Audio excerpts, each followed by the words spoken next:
라는 말을 썼고요. 축전은 내용을 많이 못 쓰니까 축하한다, 행복하길 바란다, 기도한다 해놓고 성경 구절 하나를 넣고 싶었어요. 근데 전부에는 본문을 다 못 쓰잖아요. 그래서 요한일서 4장 18절인데 그것도 줄여서 요일 4장 18절만 딱 써서 보냈어요. 그 내용은 사랑엔 두려움이 없나니 온전한 사랑이 두려움을 내쫓느니라. 우리가 깨끗하게 잘 사귀었고 순수하게 사랑했으니까 걱정하지 말고 잘 살라는 뜻이었습니다. 근데 우체국 직원의 실수로 요일에서 일자가 빠지고 요 4장 18절로 간 거예요. 큰 일이 난 거죠. 자매가 받았을 때는 요한복음 4장 18절로 받은 겁니다. 그 내용이 뭐냐면 너에게 남편이 5이 있었으나 지금 있는 남편도 내 남편이 아니니 내 말이 참되도다. 글자 하나의 탈락이란 엄청난 문제를 일으켰습니다. 오늘 나누게 될 복음은 이처럼 글자 하나조차 중요한 내용이 되겠습니다. 자, 오늘 다시 알려야 할 복음이라는 주제를 다루게 됩니다. 자막을 띄워주시죠. 거기에 들어가기 전에 먼저 살펴볼 것은 제가 오늘 조금 일찍 와가지고 교회 외벽에 개혁주의 신학과 칼빈주의를 따른다는 내용이 딱 있어서 너무 좋았습니다. 사실 칼빈주의를 개혁신학이라고 하는데 또는 개혁주의 신학, 개혁파 신학이라고 하는데 리폼 티올로지이기 때문에 그냥 개혁신학이라고도 합니다. 제가 부임하고 대학과 신대원 7년을 다녔지만 개혁신학을 부르짖은 분은 많았는데 한마디로 요약해 준 분이 없었습니다.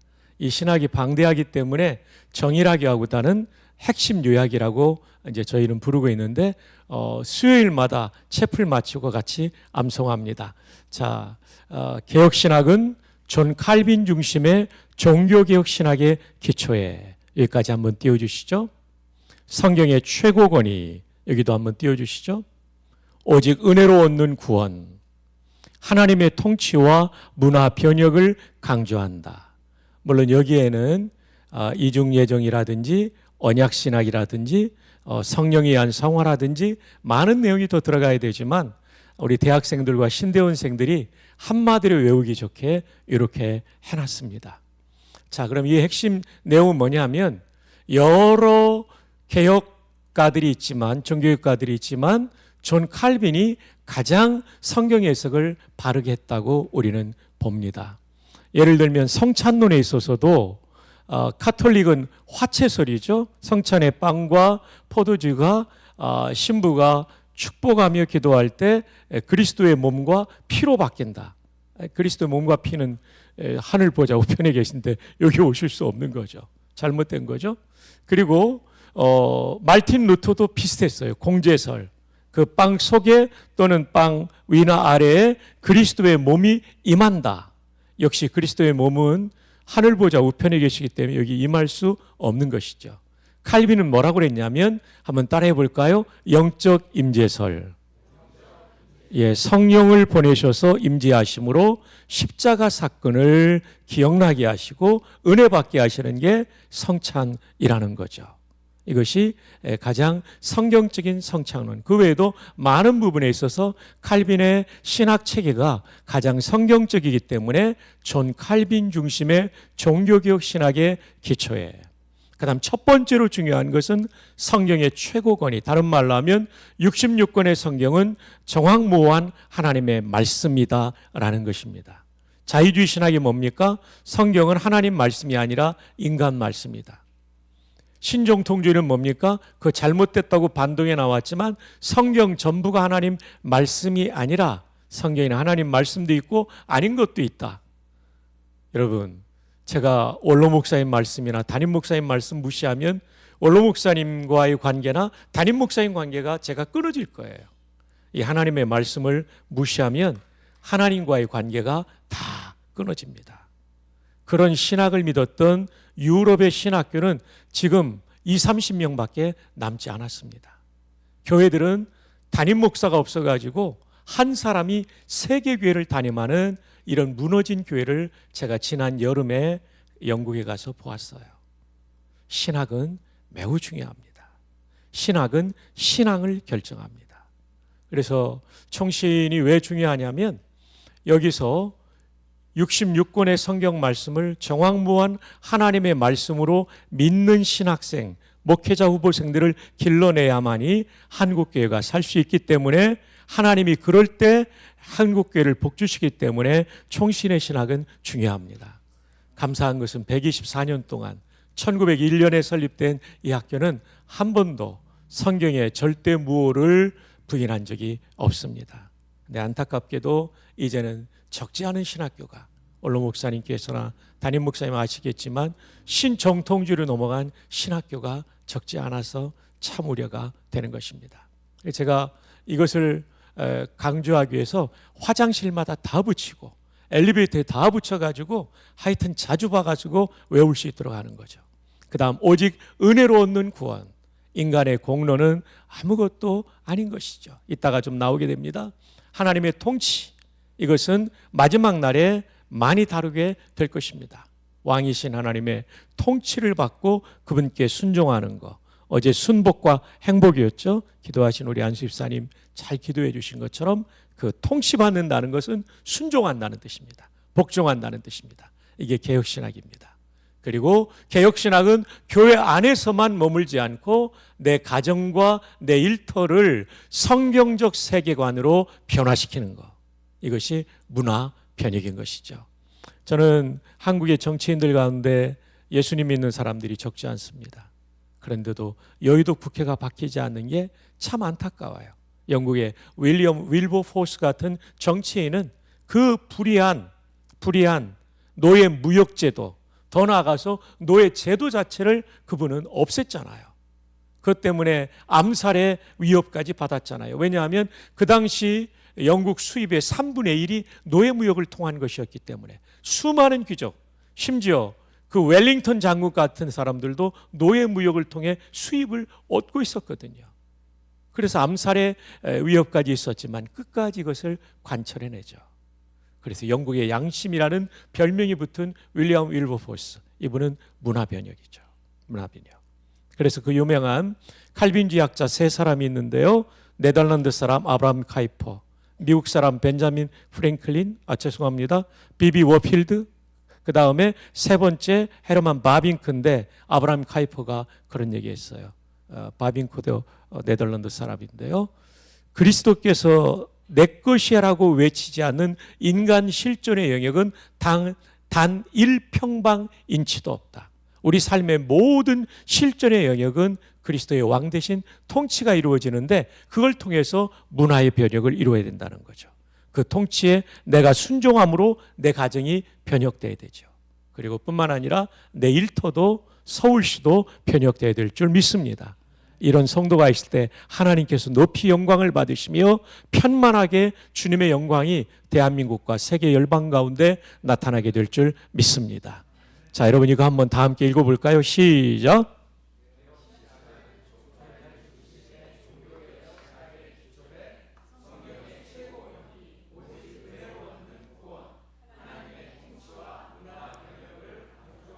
아멘. 이게 우리가 믿는 개혁신학, 칼빈주의에 대한 아주 짧은 요약, 핵심 요약이라고 할 수 있습니다. 영어로도 저희 같이 외웁니다. Reformed Theology, rooted in John Calvin-centered Reformation theology, emphasizes the supreme authority of the Scripture, salvation obtained solely by grace, God's reign, and cultural transformation. 이렇게 우리 학생들 함께 외우고 있습니다. 더 넘어가야 됩니다. 다 하십시오. 예, 이제 다음 페이지로 들어갑니다. 이제 본문을 함께 살펴보겠습니다. 자, 내일 와서는 우리 모두 개혁신학을 함께 외워보면 어떨까요? 스마트폰으로 찍을까요? 돌아가서 다시 한번 돌아가죠. 스마트폰으로 찍고 여러분 같이 외우시면 참 좋겠습니다.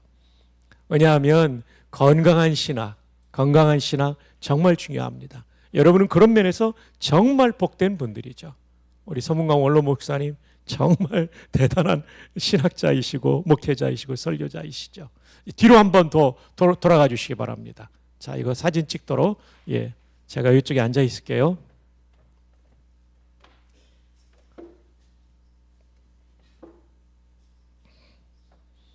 영어의 앞부분에 Reform Theology의 그 T가 대문자로 되는 게 맞다고 합니다. 우리 교수님들이. 대신 밑에 있는 Reformation Theology는 소문자 T가 맞고요. 그렇게 된답니다. 자, 이제 본문으로 들어가겠습니다. 아직 못 찍은 분은 친구한테 보내달라고 해주시길 바랍니다. 네. 자, 먼저 오늘 복음에 대해서 다루게 되는데 다시 알려야 할 복음은 본문에서 제목이 나왔습니다. 다음 1절을 보면 형제들아, 고린도 교회 성도들을 형제들아라고 부르죠. 내가 너희에게 전한 복음을, 이미 복음을 전한 겁니다. 너희에게 알게 하노니, 부사 하나를 집어넣는다면 다시 알게 하노니. 그래서 1절을 근거로 오늘 말씀의 제목은 다시 알려야 할 복음. 복음이 매우 중요하니까 바울은 반복적으로 복음을 전했던 것을 1절에서 볼 수 있습니다. 자, 그럼 1번 복음의 뜻은 무엇일까요? 다음 우리말로 보면 복복자의 소식음자입니다. 복된 소식. 영어로는 gospel, 한 단어로 gospel이죠. 고대 영어의 god가 신이라는 뜻도 있지만 복되다, 기쁘다. 스펠이 철자라는 뜻도 있지만 이야기, 소식이죠. 합성어인데 god의 d를 탈락시키고 스펠의 WL 중에 L 하나를 탈락시켜서 합해진 것이 gospel인데 그 뜻은 역시 복된 소식인 거죠. 신약성경에 기록된 그리스말 헬라어로는 유앙겔리온입니다. 유라는 말은 복되다, 좋다. 앙겔리온은 소식. 합해놓으니까 복된 소식이죠. 우리 목사님들이 보시는 키텔 사전에 보면 유앙겔리온에 대한 거의 논문 수준의 내용이 나오는데 그 중에 하나가 전쟁에서 승리했을 때 그 승리를 알리는 소식을 유앙겔리온이라고 불렀던 것이죠.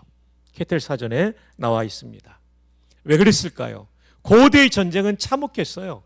패전 국가의 국민은 전부 집단 학살을 당하든지 아니면 일생을 노예로 살아야 됐어요. 우리는 민주화된 사회에 살기 때문에 봉건사회가 아니기 때문에 노예를 모르죠. 노예는 교회사에 따르면 말할 줄 아는 짐승으로 여겨졌습니다. 노동력을 착취당했고 인권은 단 1도 없었습니다. 여성 노예들이 당했던 참담했던 그런 상황들은 말로 다 표현할 수 없는 것이죠. 근데 전쟁에서 이기면 죽지 않아도 되고 노예가 되지 않아도 되니까 이것이 얼마나 기쁘고 복된 소식입니까? 이것을 복음이다, 유앙겔리온이다 이렇게 불렀던 것이죠. 자, 이제 다음을 보시면 이 유앙겔리온을 제가 제2차 페르시아 전쟁으로 재구성을 했습니다. 언제 일어난 전쟁이냐면 BC 490년에 일어난 전쟁입니다.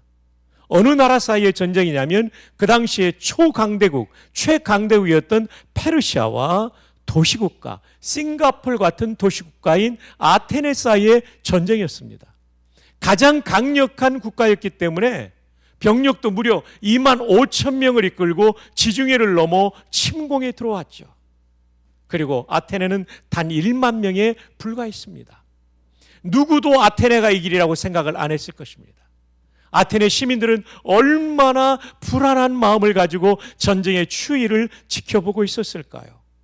우리 근대가 패전할 가능성이 매우 크고 저 전투에서 패전하면 우리는 다 죽지 않으면 일생을 노예로 살아야 된다는 불안한 마음을 가지고 이 전쟁의 추이를 놓고 그들은 기도도 하고 기다리고 있었을 거예요. 이 전투는 여러분이 잘 아시는 마라톤 평야에서 이루어졌습니다. 이것이 근대 올림픽의 마라톤 경기의 유래가 되었지요. 근데 다행인 것은 아테네 군의 지휘관이 밀티아데스 장군이라는 아주 총명한 장군이었습니다. 그는 비록 우리가 10세긴 하지만 적군에게도, 저 강군에게도 분명히 약점이 있을 것이다. 이 전제하에 적정부를 파악해 보니까 아테네의 군은 정면은 매우 강하지만 측면이 다소 약하다는 것을 알게 됩니다. 그리고 모든 전투 역량을 측면에 집중함으로써 정말 이길 수 없는 전투를 이기는 드라마틱한 승리를 거두게 됩니다. 이때 페르시아군의 전사가 무려 6,400명, 아테네군의 전사는 단 192명이었던 것이죠.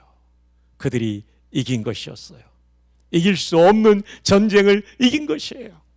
그 군대는 얼마나 기뻤을까요?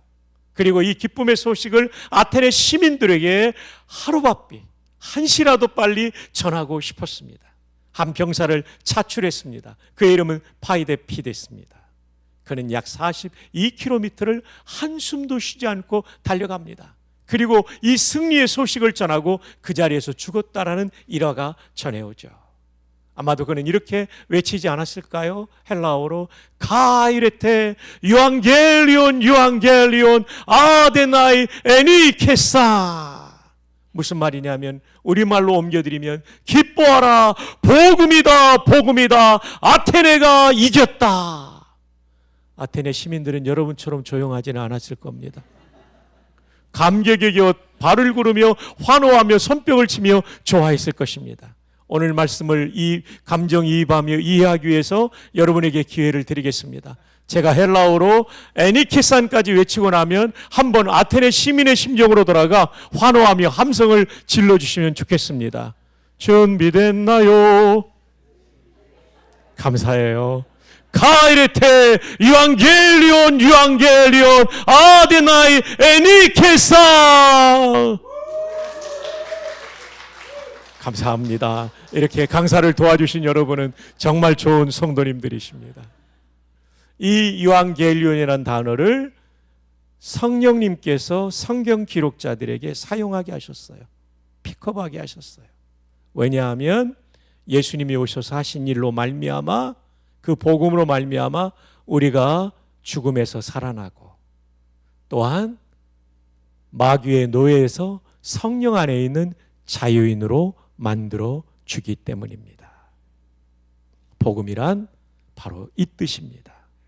죽을 자를 살리고 그리고 마귀의 노예될 자들을 성령 안에 있는 자유인으로 만들어 주는 것입니다. 자, 그럼 크게 두 번째로 넘어가 볼까요? 복음의 기능은 무엇일까요? 신앙의 기초입니다. 1절을 한 번 더 읽어주십시오. 시작.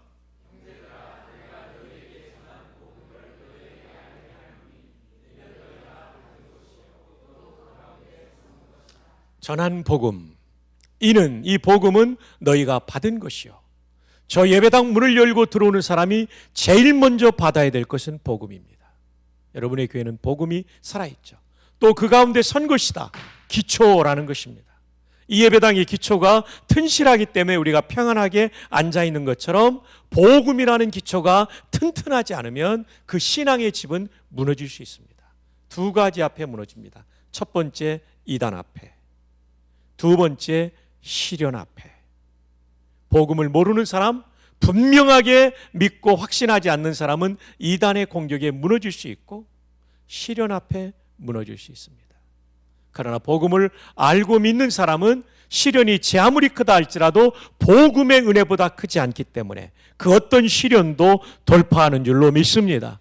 목숨 걸고 이 신앙을 지키는 줄로 믿습니다. 신앙의 기초가 복음입니다. 두 번째입니다. 구원의 근거입니다. 2절을 함께 읽어주십시오. 시작.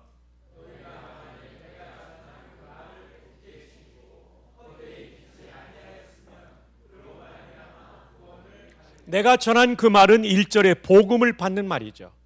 바울이 굉장히 논리적으로 서술해 가고 있어요. 복음이라는 주제가 각 절마다 빠지지 않게 독자들로 하여금 주제를 놓치지 않도록 내가 전한 그 말, 복음을 굳게 지키고, 이 굳게 지킨다는 말이 영어 성경에는 꽉 붙잡는다는 단어예요. hold fast, 꽉 붙잡고. 물에 빠져 죽어가는 사람에게 구명줄을 던져주면 대충 붙잡지 않죠. 꽉 붙잡죠. 이거밖에는 살 길이 없기 때문에. 이 복음을, 이거밖에는 나를 살리고 구원할 진리가 없다고 꽉 붙잡으면, 그렇게 믿으면 구원을 받는 줄로 믿습니다. 그게 바로 헛되이 믿지 않는 것이죠. 그것만이 유일한 구원의 진리다. 그로 말미암아 구원을 받는 것입니다. 그러니 복음이 얼마나 중요합니까? 구원의 근거, 신앙의 기초이죠. 세 번째로는 행복의 출발입니다. 요한 3서 1장 2절 함께요. 시작. 사랑하는 자여,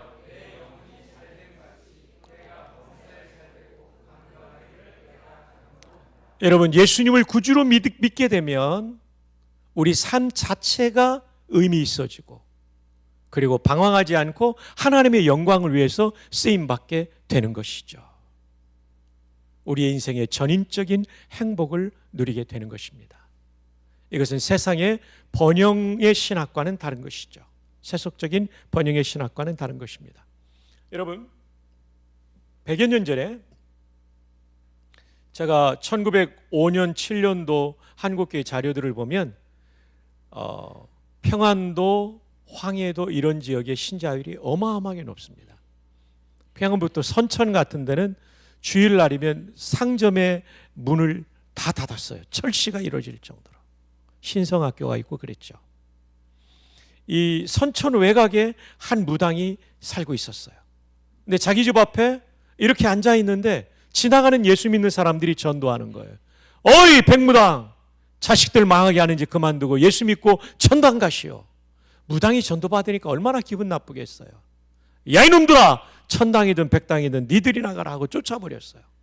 근데 밤에 잠을 자는데 이 이야기가 메아리처럼 들려오니까 잠을 잘 수 없었어요. 돌아오는 주일날 선천에 있는 교회를 나가죠. 선교사님이 담임 목사님이었습니다. 이 선교사님의 말씀을 듣고 온 가족이 개종을 합니다. 근데 이 집에 아들이 아주 총명한 아들이 있었어요. 성경을 가르치면 잘 이해하고 요절도 암송하고, 소요리 문답을 가르치면, 참고로 소요리는 중화요리하고 다릅니다. 신앙의 진리를 문답 형태로 가르치는데 107문항은 짧다고 그래서 소요리, 196문항은 길다고 그래서 대요리 이렇게 우리가 부르는데요. 성인용, 어린이, 청소년, 새신자용이 소요리고 성인용이 우리 대요리 문답인데요. 어쨌든 이걸 외우는 거예요. 107문항을. 기특한 거죠. 그 짧지 않습니다. 소요리 문답이 정말 대단한 거죠. 눈여겨보고 있다가 어느 날 이 장작을 패놓으라고 하면서 신방을 다니러 가셨어요. 그날따라 신방이 늦어져 가지고 늦게 들어오는데 장작 패는 소리가 들리는 거예요. 한두 시간 하고 갈 줄 알았는데 몇 시간 동안 신방하는 동안 이 장작을 패고 있었던 거예요. 물론 중간에 시험했겠죠. 선교사님이 감동을 받아요. 그리고 이 아들을 미국에 유학을 보냅니다. 그리고 이 아들이 1927년도에 그 명문대학인 예일대학에서 박사학위를 받습니다. 놀라야 될 때 안 놀라면 제가 놀랍니다. 예일대에서 지금도 박사 받기 어렵습니다. 그리고 돌아와 여기 가까운 연희 전문의 교수가 돼요. 1950년도에는 문교부 장관이 돼요. 지금의 교육부 장관이죠. 그리고 군목제도 창설을 위해 한경직 목사님과 함께 대통령을 설득한 분입니다. 1957년도에는 연희대학교와 세브란스 의대가 각각의 학교였는데 하나의 학교로 되면서 연세대학교로 출범합니다. 이때 초대 총장이 백무당의 아들입니다. 어쩌면 본인도 아버지의 뒤를 이어 무당으로 끝날 인생이 한국 근대사를 위해 하나님의 영광을 드러내는 인물이 되었죠. 그분이 바로 다음 페이지에 나오는 용재 백낙준 박사입니다. 여러분, 복음을 받아들이면 하나님께서 하나님의 섭리 가운데 부르심을 따라 우리의 인생을 의미 있게 써주시는 거죠. 저도 불교 집안의 아들이었고요. 저 초등학교 1학년 때 예수님 믿었어요. 제가 어머님 아버님과 같이 교회를 나갔기 때문에 사실상은 신앙의 1세대죠. 그럼에도 불구하고 복음을 받아들인 후에 제가 받은 하나님께 쓰임받는 복은 정말 너무나 감사하지 않을 수 없죠. 미천한 인생에게 주신 은혜죠. 형제, 총신 오세요. 네, 미천한 인생이 섬길 수 있는 최고의 일이 목사의 일입니다. 네, 아멘 해주셔서 고마워요. 네, 감사해요. 용재 백낙준 박사님, 무당의 아들입니다. 복음을 받아들이면 각자의 소명을 따라 생의 의미가 있어지죠. 자, 그 다음으로 넘어갑니다. 첫 번째가 복음의 뜻이었고, 두 번째는 복음의 기능, 신앙의 기초, 구원의 근거, 행복의 출발. 그럼 세 번째로 복음의 내용은 무엇일까요? 크게 두 가지인데 본문에서 먼저 십자가를 말해주고 있습니다. 다음 보실까요?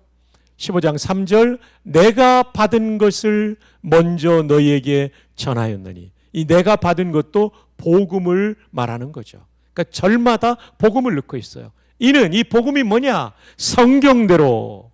고린도전서를 쓸 때는 신약이 완성되지 않았기 때문에 여기서 성경대로는 구약 성경을 말하는 거죠. 구약의 예언대로 그리스도께서 우리 죄를 위하여 죽으시고 십자가를 말하는 것입니다. 십자가가 왜 복음이냐면 십자가만이 우리 죄를 속죄하기 때문입니다. 다음입니다. 어제 우리 형제가 저 대신 죽었잖아요. 그 속죄 제사가 십자가의 예표, 미리 보여준 표시였던 것이죠. 십자가를 통해 이 예표가 완성된 거죠. 하나님의 구원의 방식이죠.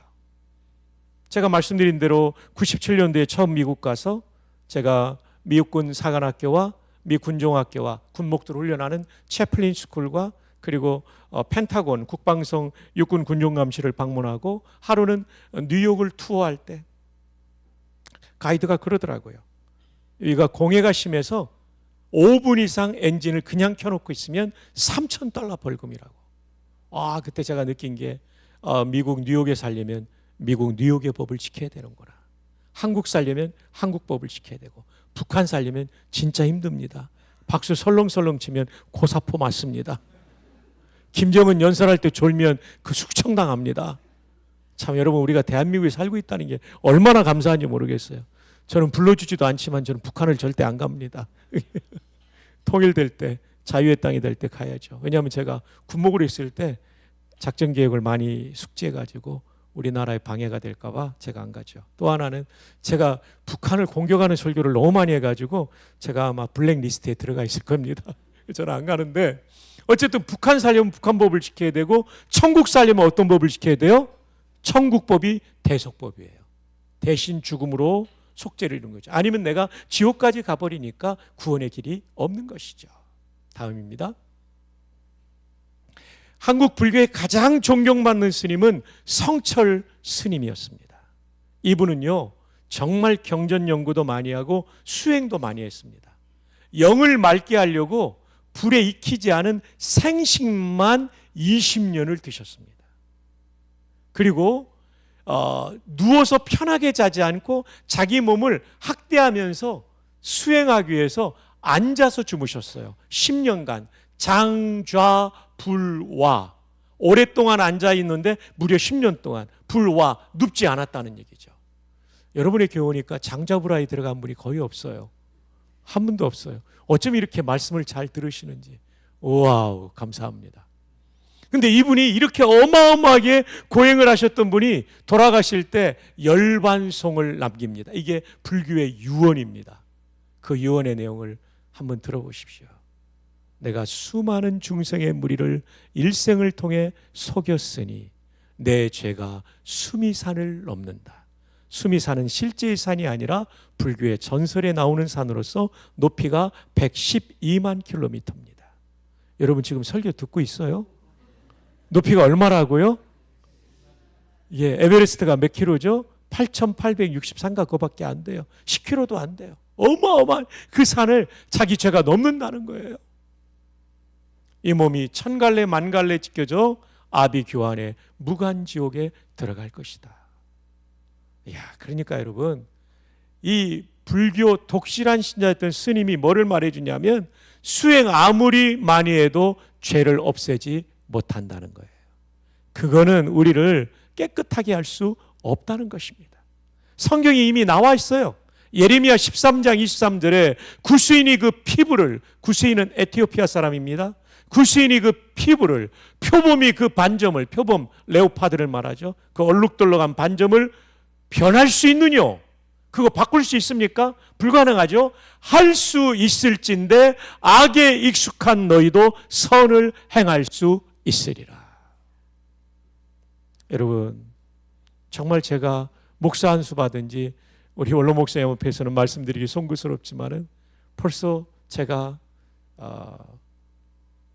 87년도에 받았으니 이제 한 35, 6년 되나요? 네.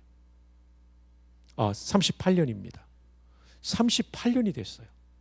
전도사는 그로부터 4년 전에 했으니까 제가 거의 42년이 됐어요. 이 정도면 죄성이 하나도 없어야 되지 않습니까? 목회를 이 정도 했으면 아닙니다.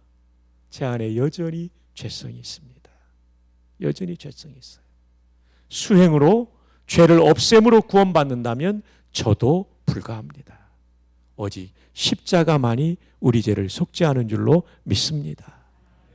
하나님의 대속의 법을 따라 어제 형제가 저 대신 죽은 것처럼 예수님의 죽음을 통하여 죄 없는 완전한 인간이신 예수님의 죽음을 통하여 우리는 속죄받는 줄로 믿습니다. 말틴 루터의 얘기를 들려드리죠. 다음입니다. 너무나 잘 아시는 내용이죠. 그는 가톨릭의 신학 박사였습니다. 수도사였습니다. 그는 고민을 했습니다. 왜냐하면 구원을 받기 위해서는 가톨릭의 교리는 십자가를 믿어야 되지만 여기에 플러스 인간의 공로가 들어가야 되는 공로주의 구원 사상이 가톨릭의 가르침이에요. 계속해서 고행을 하고 공로를 쌓으려고 했지만 마음속에는 구원에 대한 확실한 믿음이 생기지 않는 겁니다. 로마로 성지순례를 갔다가 추기경들의 타락한 모습을 보고 실망을 크게 합니다. 그의 마지막 희망은 로마 시내 라테란 지역에 있는 성 요한 성당, 그래서 성 요한 성당이라고도 하고 지역명을 따라서 라테란 성당이라고도 하는 그 성당, 그 성당에는 빌라도의 계단이 중앙 계단이에요. 재작년에 제가 보니까 빌라도 총독 관저에 있던 계단을 떼어왔다는 거예요. 26개의 대리석 계단이에요. 하얀 멋진 계단이에요. 가톨릭은요, 성경을 떠나니까 미신적인 게 많아요. 스토리를 잘 만들어요. 성경을 떠난. 그 계단에서 빌라도가 심판할 때 예수님이 그 계단에서 신문을 받았기 때문에 우리 주님이 서셨던 그 계단을 맨무릎으로 기어 올라가면 속죄받는다. 맞아요, 틀려요? 말도 안 되는 거죠. 근데 중세에는 이것이 진리처럼 믿어지니까 루터가 그대로 시행을 합니다. 다 올라갔는데 무릎만 아팠지 속죄의 은혜를 경험하지 못하고 돌아옵니다. 그가 성경을 연구하던 검은색 탑, 블랙 타워에 들어가서 성경을 연구하다가 의인은 오직 믿음으로 말미암아 살리라. 사람이 의롭게 되는 것이 율법으로 말미암았다면 그리스도께서 헛되이 죽으셨느니라. 나는 우리의 구원이 오직 그리스도의 십자가만으로 되는 줄을 믿노라. 내게는 그리스도 예수의 십자가 외에는 결코 자랑할 것이 없노라. 이런 말씀들을 연구하며 그렇구나, 십자가의 은혜구나. 그래서 1517년 10월 31일 날 정교계에게 깃발을 높이 들어 성경적 교회가 회복된 것입니다. 사랑하는 여러분, 우리의 수행으로 죄를 없애지 못합니다. 오직 십자가의 은혜만으로 하나님이 이루신 이 법대로, 이 방식대로, 이 대속의 은혜만이 우리를 구원함을 믿으시기를 주 예수님의 이름으로 축복합니다. 근데 말틴 루터는 구원받은 성도는 의인인 동시에 죄인이라고 했어요. 라틴 말로 심을 동시에 유스투스 의인, 에트 그리고 페카토르 죄인이라는 말이에요. 신분은 의로워졌지만 상태는 여전히 저처럼 죄성이 있죠. 바울은 디모데전서 1장에 우리가 죄인 중에 나는 죄인 중에 괴수다라고 말하잖아요. 그래서 부활장인 오늘 본문이 담겨있는 고린도전서 15장에 나는 날마다 죽노라. 죄성을 성령의 은혜 가운데 순종함으로 십자가에 못 박는 삶이 있을 때 우리는 하나님을 영화롭게 하고 그리고 내 인생도 의미 있고 보람이 있을 수가 있는 것이죠.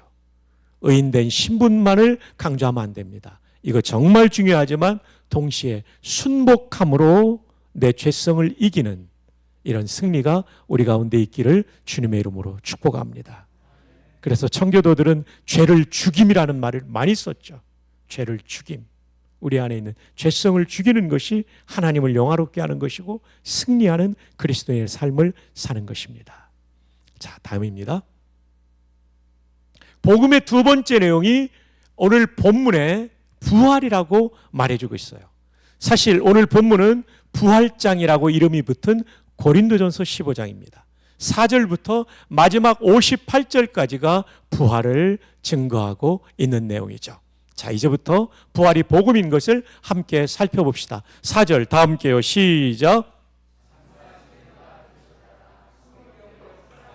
성경대로, 역시 구약 성경의 예언대로 다시 살아나사 다시 붙자의 살활자 부활이 우리에게 복음이 되는 걸 말해주고 있죠.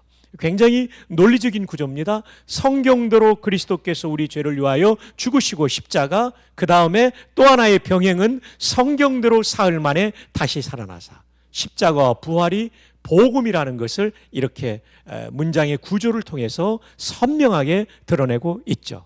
자, 그럼 예수님의 부활이 우리에게 어떤 관계가 있을까요? 그 다음 볼까요? 그러나 이제 그리스도께서 잠자는 자들의 첫 열매가 되셨도다. 가을에 유실수에 열매 하나가 처음 것이 딱 맺히면 그게 끝이 아니죠.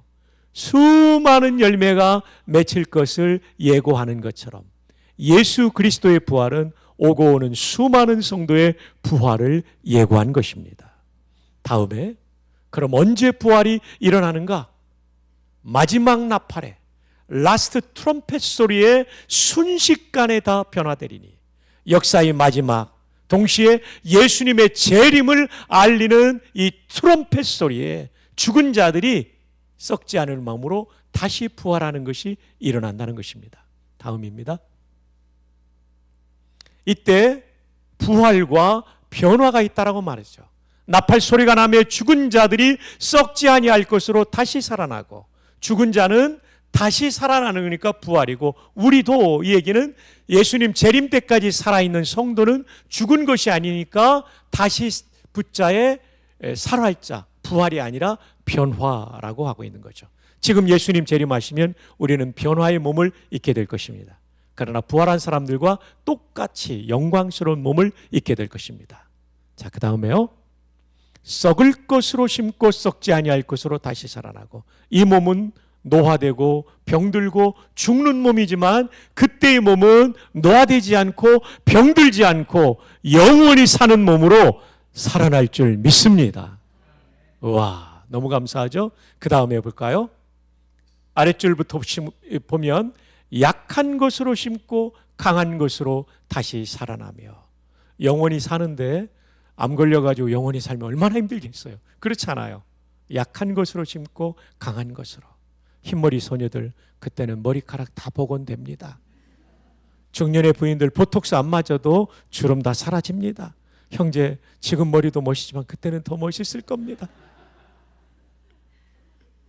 더 중요한 것은 욕된 것으로 심고, 이 몸은 목사인 저도 죄성을 가진 욕된 몸이지만 그때는 성화가 완성된 영화의 몸을 입게 될 줄 믿습니다.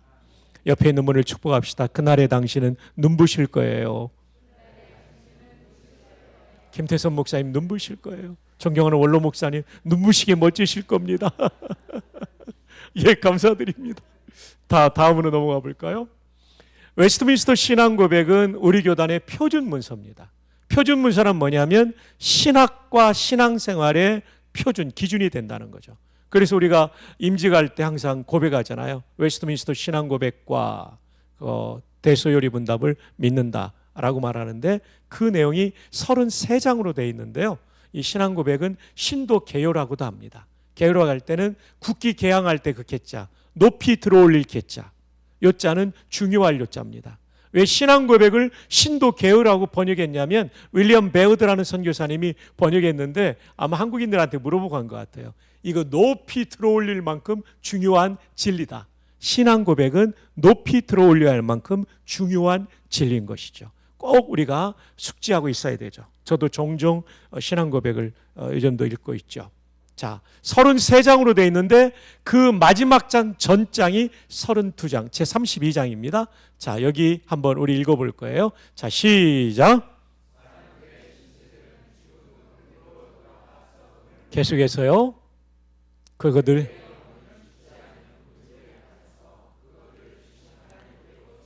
신체는 흙으로 돌아가지만 영혼은 하나님께로 가요. 계속해서요.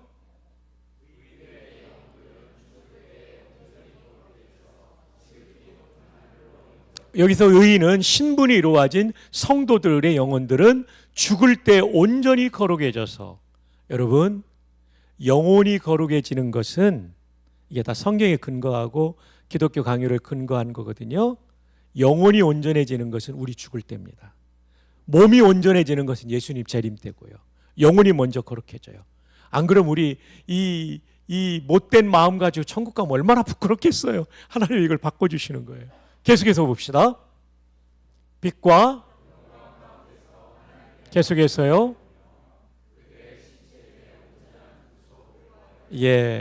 신체의 구속. 이 구속은 속량을 말하죠. 구원은 부활을 말합니다. 지금 천국에 있는 분들은 부활을 기다리고 있다는 거죠. 계속해서요. 그 다음 시작. 계속해서요. 계속합니다.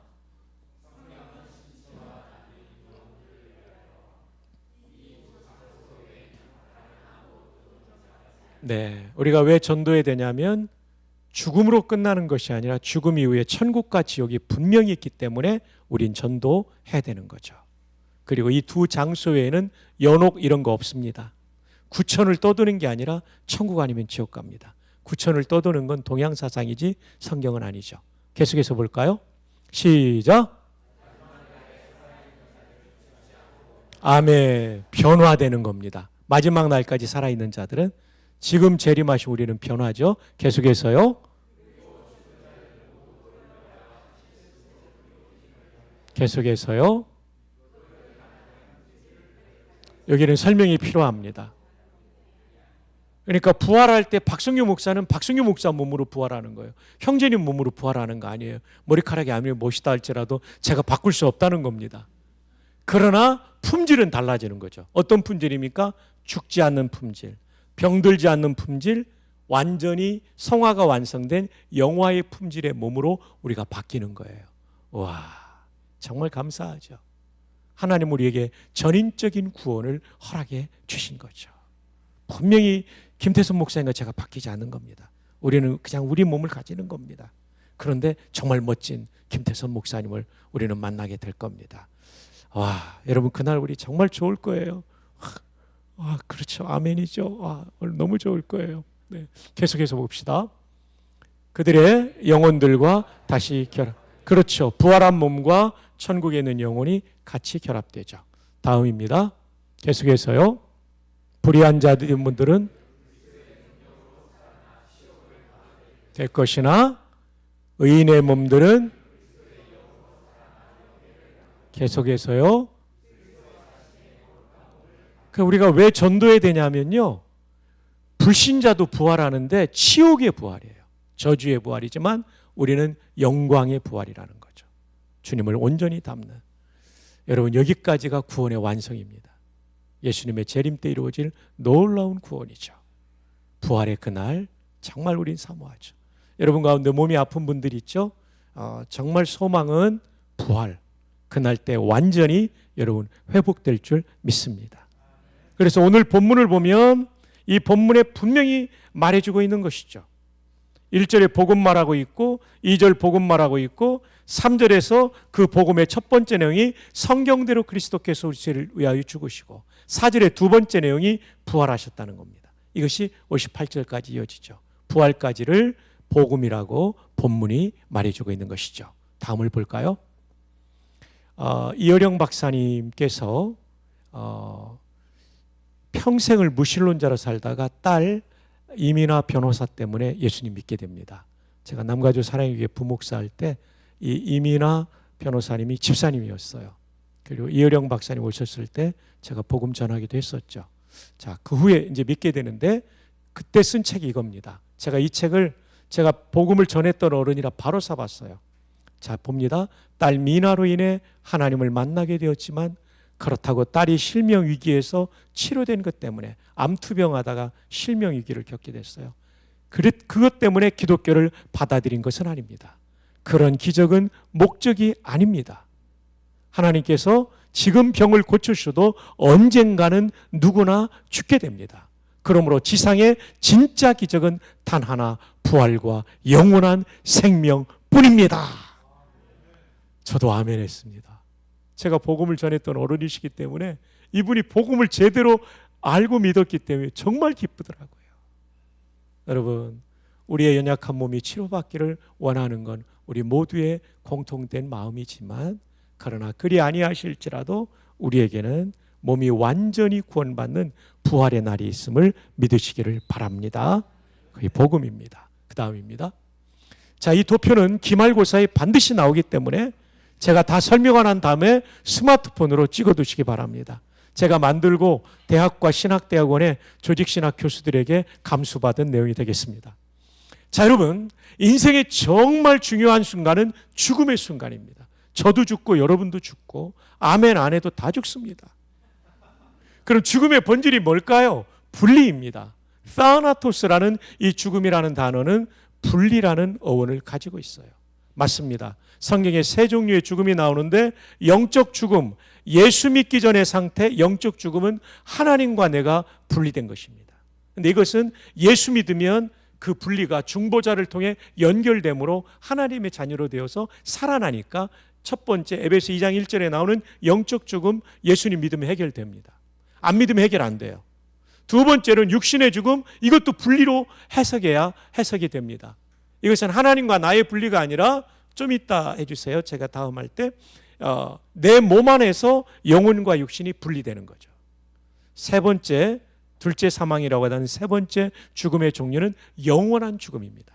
그것은 하나님과 내가 영원히 분리되어 가지고 다시는 구원의 소망이 없는 겁니다.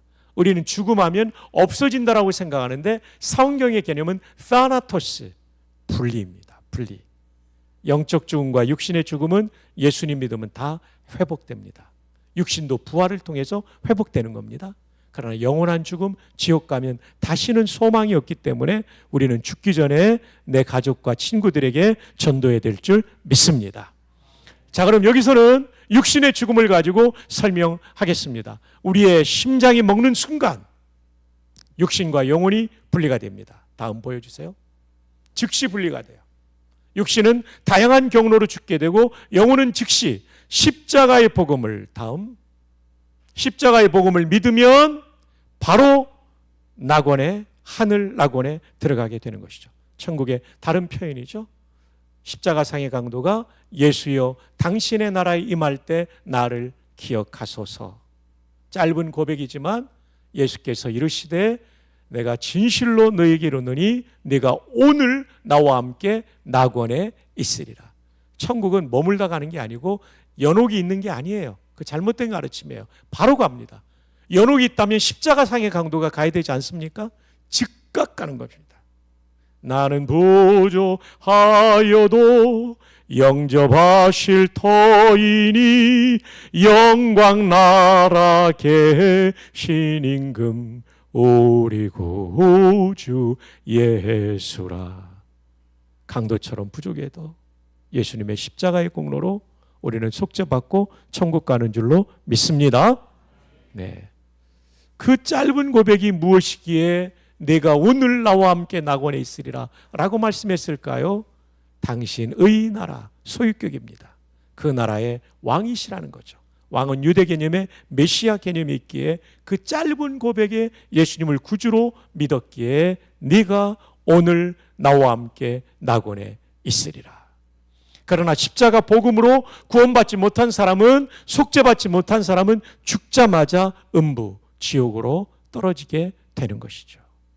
우리가 전도하지 않으면 가족과 친구가 여기 가니까 우리는 전도해야 되는 것이죠. 그리고 사람은요, 죽자마자 가는 곳이 낙원 아니면 음부밖에 없기 때문에 조상 제사를 아무리 드려도 받으실 수가 없습니다. 그것은 타락한 천사들인 사마귀가 받는 것입니다. 사마귀가 뭐냐고 물으신다면 사탄마귀 귀신이라고 말씀드리겠습니다. 부모님이 받는 게 아니에요.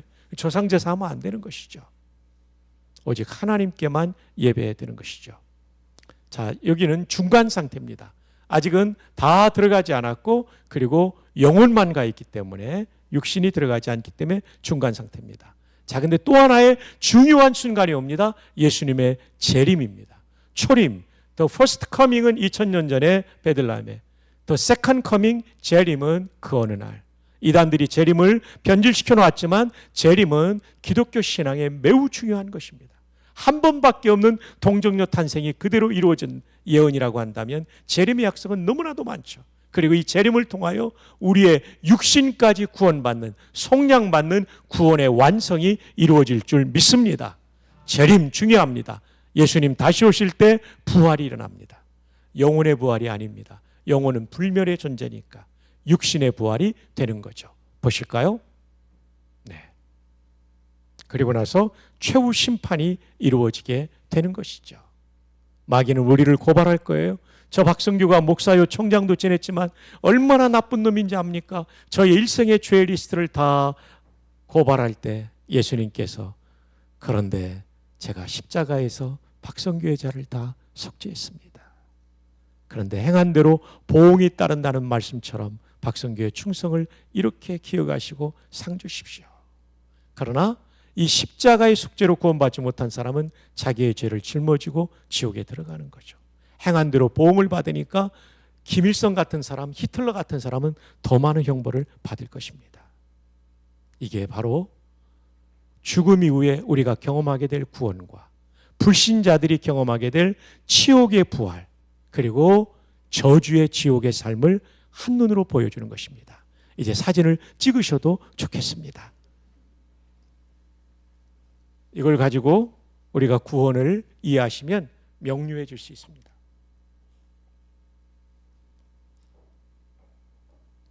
이 도표를 통해 우리는 십자가와 부활이 복음인 것을 선명하게 이해할 수 있습니다. 김태선 목사님께서 저랑 군에 있을 때는 이 도표가 이만큼 완성되지 않았고 하여튼 그렸던 기억이 납니다. 세례교육할 때. 예.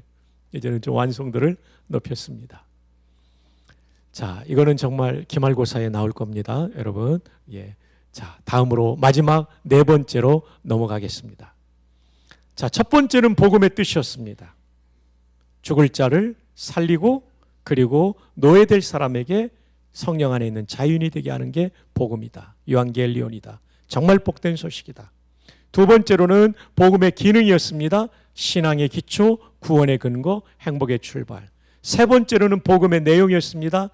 십자가로 속죄받고 우리가 구원받고 하나님의 자녀되고 그리고 부활을 통해 몸까지 완전한 구원에 이르게 된다는 말씀을 지금까지 드렸습니다. 이제 마지막으로 복음에 합당한 삶입니다. 무엇보다 첫 번째, 복음을 받아들이셔야 됩니다. 중심교회 성도님들이 이미 다 받아들이셨을 거예요. 그러나 혹시 한 분이라도 아직 받아들이지 않았다면 이 복음이 나를 위한 구원의 진리로 마음으로 받고 믿으시기를 축복합니다. 두 번째로는 복음을 받아들인 다음에는 구원을 확신해야 됩니다. 존경하는 원로 목사님께서 번역하신 로이드 존스의 로마서 강의 8장 3절로 4절 부분으로 기억합니다. 구원의 확신이 없어도 구원을 받지만 구원의 확신을 가질 때 기쁘고 행복하게 신앙생활을 할 수 있다. 구원의 확신은 그런 가치가 있는 것이죠. 제가 어릴 때 아버님 돌아가시고 육남매가 밤에 이렇게 있으면 호떡도 사 먹고 얘기하다 보면 꼭 4살짜리 막내를 저희들이 괴롭혔어요. 나쁜 오빠와 언니들이었습니다. 우리는 다 엄마가 낳았는데 너는 다리 밑에서 주워왔어. 그러면 이 막내 동생이 얼마나 울었는지 몰라요. 근데 제가 지금도 기억해요. 67년도, 제가 61년생인데요. 6살 하는데 67년도 어느 날 새벽에 소란에서 깨보니까 막내가 태어났더라고요. 옛날에는 다 집에서 아이를 낳았잖아요. 그래서 산파 아주머니가 은으로 된 저울에 제 막내를 이렇게 착 넣었더니 이렇게 미끄러서 그 저울로 들어가던 장면이 지금도 선명합니다. 이렇게 하는 오빠가 그 나쁜 짓을 했어요. 그러니까 제 여동생이 분명히 우리 아버지 어머니의 딸이 맞는데도 확신이 없으니까 슬픈 거예요. 예수님의 십자가 그리고 부활의 복음을 믿고도 구원받았음에도 불구하고 확신이 없으면 우리는 불안할 수 있는 거죠. 그러면 안타까운 거죠.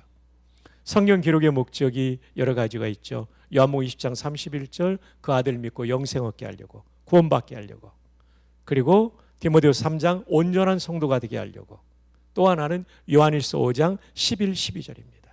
내가 하나님의 아들의 이름을 13절입니다. 내가 하나님의 아들의 이름을 믿는 너희에게 이것을 쓰는 것은, 성경을 쓰는 목적은 너희로 하여금 너희에게 영생이 있음을 알게 하려 함이라. 구원의 확신은 성경 말씀을 통해 알 수 있죠. 그럼 성경 말씀 어디 가요? 너무나 많죠. 대표적으로 요한복음 3장 16절 함께 암송해요. 시작. 하나님이 세상을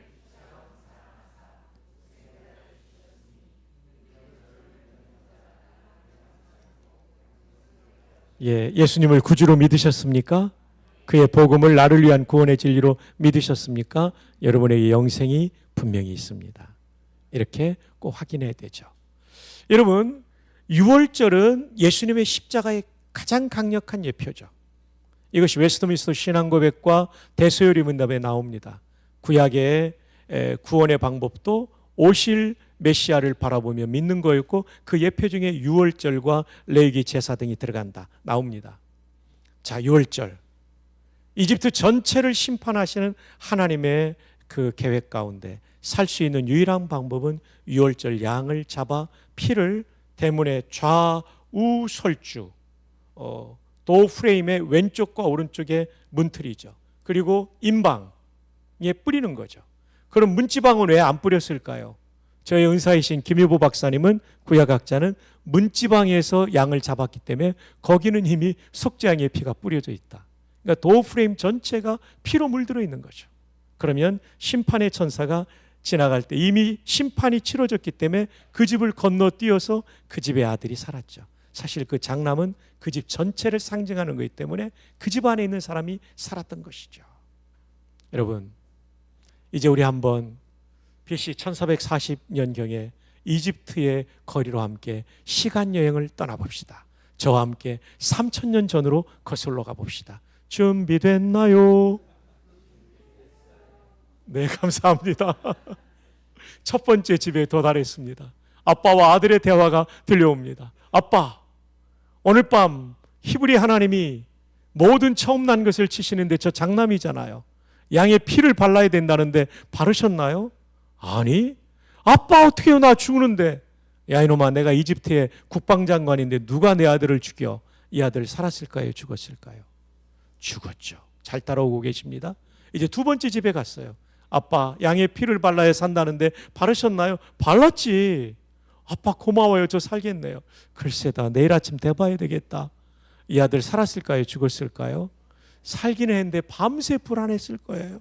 세 번째 집으로 가봅시다. 아빠, 양의 피를 바르셨나요? 발랐지. 아빠, 저 살겠지요? 그럼 하나님은 약속을 잘 지키는 신실한 분이니까 녹국 살 거야. 이 아들 어땠을까요? 살기도 하고 평안한 밤을 보냈겠죠. 인류는 세 종류의 사람이 존재합니다.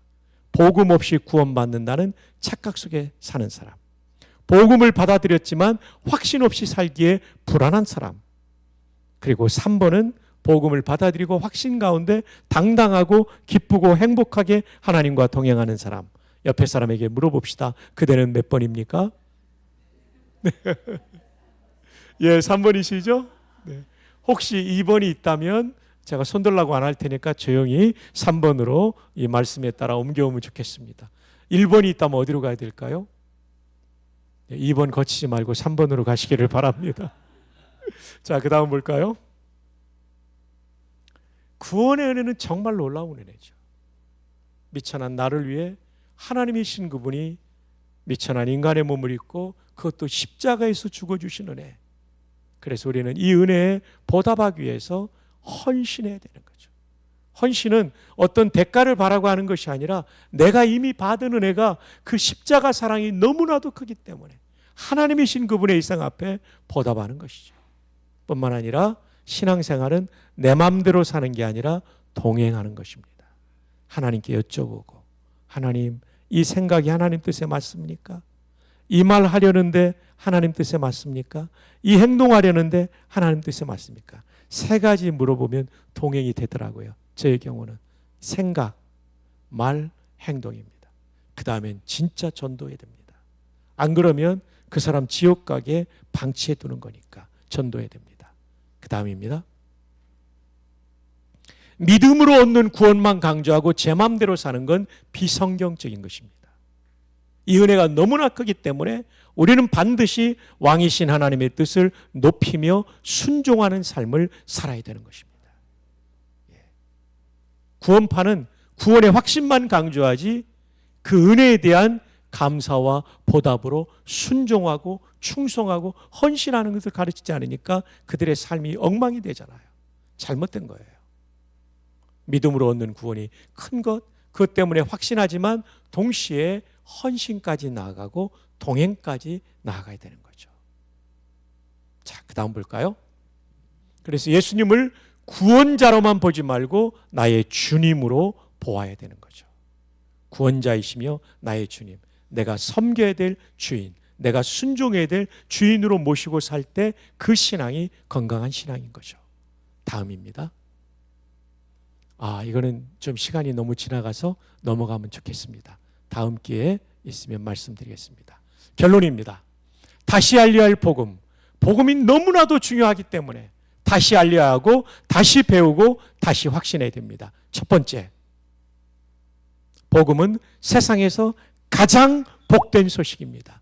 죽지 않아도 되고 노예되지 않아도 되는 소식이에요. 두 번째, 그 복음의 내용은 십자가와 부활이라고 오늘 본문 3절과 4절 이하에 설명하고 있습니다. 마지막 세 번째, 복음을 믿어서 우리는 구원받고 그리고 성경대로 확신하고 거기서 멈추지 않고 동행하는 거죠. 내 마음대로 생각하는 것이 아니라 하나님께 여쭤보고 생각하고 하나님의 뜻에 맞춰 검증하고 내 말도 하나님께 여쭤보고 검증한 말을 하고 내 행동도 하나님께 여쭤보고 검증된 행동을 하는 것이 동행이에요. 하나님이 이것을 기뻐하세요. 그러니까 에녹을 그렇게 데려가시잖아요. 암흑의 시대의 노아도 하나님과 동행했더니 그 인류를 구원하는 역사를 이루잖아요. 동행이 중요해요. 아무리 시대가 어려워도 하나님과 동행하는 사람은 하나님의 뜻을 이루는 멋진 성도의 삶을 사는 줄로 믿습니다. 그리고 복음 전해야 됩니다. 꼭 전해야 돼요. 아까 도표 다 봤죠? 그냥 내버려두면 거기까지 가는 거예요.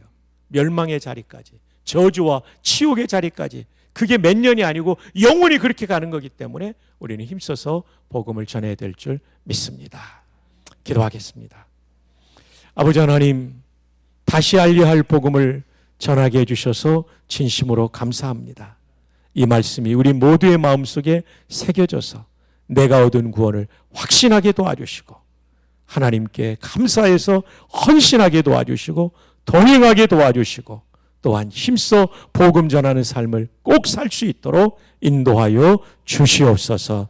예수님의 이름으로 기도합니다. 아멘.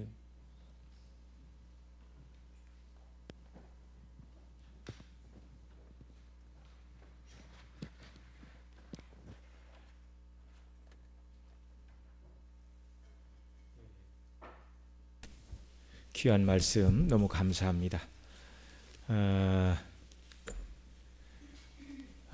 우리 평소에도 늘 들었던 말씀인데 이렇게 한꺼번에 딱 정리를 해서 들으니까 너무 감사하고 또 어제도 말씀을 드렸지만 한 12시까지 했으면 좋겠는데 내일 쉬는 날 같으면 우리 총장님도 굉장히 바쁘세요. 또 새벽부터 일찍 여러 가지 학교 일이 많으셔서 그런 중에도 이렇게 하나님께서 은혜 주셔서 너무 감사를 드립니다. 자, 우리 기도했지만 우리 들은 말씀 붙들고 함께 기도하겠습니다. 그리스도의 보배 피로 내 죄를 씻어주시고 영원한 천국의 산 소망을 내게 주시니 감사를 드립니다. 몸은 여기 있지만 우리는 그 나라의 백성들입니다. 이 소망과 영광으로 충만한 은혜를 내게 더하여 주셔서 현실의 문제와 이 세상의 염려로 고통하며 낭망하며 좌절하는 자가 되지 않게 하시고 하늘의 산 소망을 가지고 기뻐하고 즐거워하며 정말 구원받은 자답게 하나님께 순종하며 정말 구원의 확신을 갖고 순종하며 동행하며 복음을 증거하는 삶의 자리로 나아가는 은혜를 내게 더하여 주시기를 원합니다. 또 내일 모레 이틀 우리 총장님 또 말씀 증거하셔야 되는데 또 그 이후의 삶에도 우리 총장님 건강과 성령의 충만함을 더해 주시기를 원합니다. 우리 강서 목사님을 위해서도 또 우리 함께 같이 기도하겠습니다.